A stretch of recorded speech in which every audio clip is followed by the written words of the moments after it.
US is telling to everyone that the oil is flowing normally again, but the data says something else. Good day everyone, welcome to the video of the day. Last week, US government told that oil is flowing through one of the world's most important shipping routes at completely normal levels again. But independent ship tracking data says something else. They told the traffic actually sitting near a 3-month low.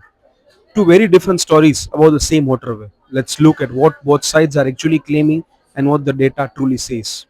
So we have covered that the Strait of Hormuz on this channel before. That the narrow waterway that roughly one fifth of the world's oil and gas shipments passed through before this year's conflict began. Last week, a genuine dispute broke out, and what's actually happening this right now is truly to talk about. So the claim is that on Tuesday, U.S. Energy Secretary Chris Wright posted that oil exports from the Middle East had risen above pre-war levels, crediting coordination between U.S. military and the Gulf allies. He specifically claimed that around 20 million barrels left the Arabian Gulf region on Sunday alone, higher than the typical pre-war average, within a 7-day average of close to 9 million barrels per day leaving through state itself. But separately, President Trump told reporters that total control of the Strait of Hormuz is there, saying in his own words that we own it. Now, what is the data which is claiming? Here's where it gets complicated. Trade intelligence firm Kelper, which independently tracks ship movements using vessel transponder data, shows that something very different. As of this, ship traffic through Hormuz was sitting at 5-day average of around 13 vessels, nearly the lowest level since May and roughly 90% below pre-war daily average of about 130 ships.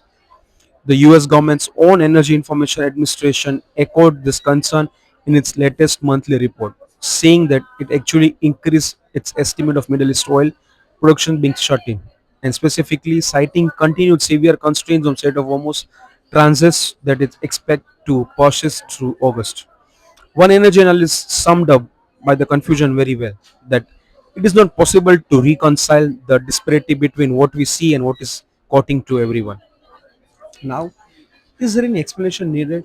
To be fair, there is a real and verifiable piece of government's claim. Oil is being rerouted around the Strait of Hormuz entirely through pipelines. Saudi Arabia's east-west pipeline alone has been moving upward for 5 million barrels per day to the Red Sea, bypassing Hormuz completely, and that portion of Wright's claim does appear accurate. The Trump administration has also argued that publicly available ship tracking data understates the real picture, and the US force have been coordinating secretive ship to ship oil transfers just outside the strait under cover of darkness to move oil that wouldn't show up clearly in studying the tracking data. But even accounting for pipeline capacity, which analysts say is now essentially maxed out, it's still difficult to reconcile the government's total numbers with what independent records are recording the state itself. Now, why this genuinely matters to a lot? This isn't just a numbers argument. It connects directly to real price. Gas in the US has climbed back above $4 a gallon this week, and the broader diplomatic backdrop remains unresolved. Pakistan's government suggested that US and Iran were nearing some sort of arrangement, but President himself pushed back on that just a day later, saying that he doesn't trust Iran. Whether the state is genuinely operating near normal or still severely constrained has real consequences for oil prices. Even inflation and how confident markets should be about this conflict is actually winding down, which is exactly why independent, verifiable data matters so much to everyone. What is the bigger picture? So here's where this stands. The US government says that oil flow has normalized. Independent shipping data says that traffic is near its lowest point in 3 months.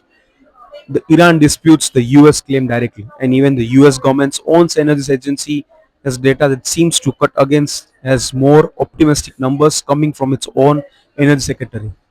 To conclude, this is genuinely live dispute, and it's exactly the kind of story worth watching with the actual tracking data, not just the headlines. We will be keeping an eye and to know what is the clear number comes in. If this helps you separate the reclaims the data, hit the button of subscribe. Make sure you like the video. Share it with your friends, family, and colleagues too. Welcome to Money Brief. Let's grow together.